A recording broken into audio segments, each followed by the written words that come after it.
ఎలా తగ్గాలి అంటే కేవలం ఈ ఆహార విధానాల్లోనే రైస్‌కి బదులు మిల్లెట్స్ వచ్చేయాలి.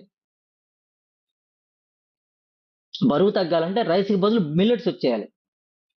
ఇంత అన్నం తినే నేను, ఇంత కూర తినే నేను, ఇంత కూరలో మారిపోవాలి, ఇంత అన్నంలో మారిపోవాలి. అది అన్నం అవ్వచ్చు, మిల్లెట్స్ అవ్వచ్చు. ఓకే. బరువు తగ్గాలంటే ఇంత కూర, ఇంత అన్నము. లేదంటే ఇంత మిల్లెట్స్. సాయంత్రం ఖచ్చితంగా డిన్నర్ మానేయాలి బరువున్నోళ్ళు. కేవలం ఫ్రూట్స్.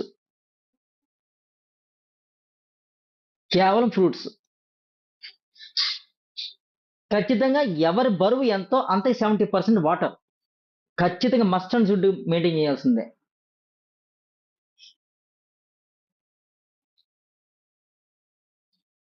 ఏదమ్మా?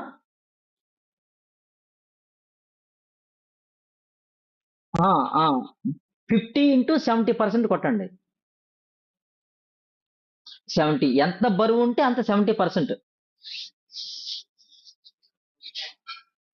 ఖచ్చితంగా వాటర్ రావాల్సిందే నా శరీరంలోకి.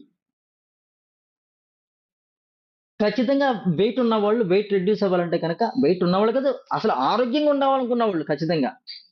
ప్రతి 15 రోజులకోసారి ఉపవాసం ఉండండి.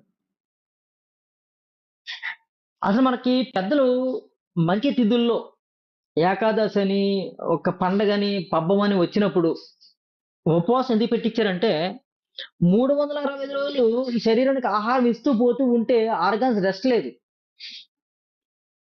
అందుకోసం 15 రోజులకోసారన్నా ఏకాదశి పేరుతోని లేదంటే ఒక మంచి తిథుల్లో ఒక దేవుడి పేరు చెప్పి ఉపవాసం ఎందుకు పెట్టారంటే ఆర్గాన్స్‌కి రెస్ట్ ఇచ్చాం మనం ఆహారం తగ్గించి. అప్పుడు ఆర్గాన్స్ రీయాక్టివేట్ అవుతాయి.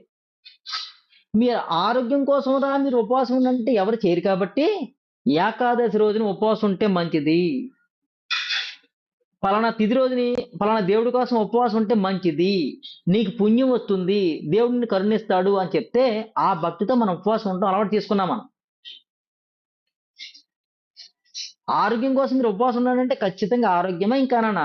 ఉపవాసం ఇంకేనన్నా ముప్పొద్దులుగా 4 పూటలు కూడా తింటేనే నేను ఆరోగ్యంగా ఉండట్లేదు నేను. ఆనందంగా ఉండట్లేదు నేను.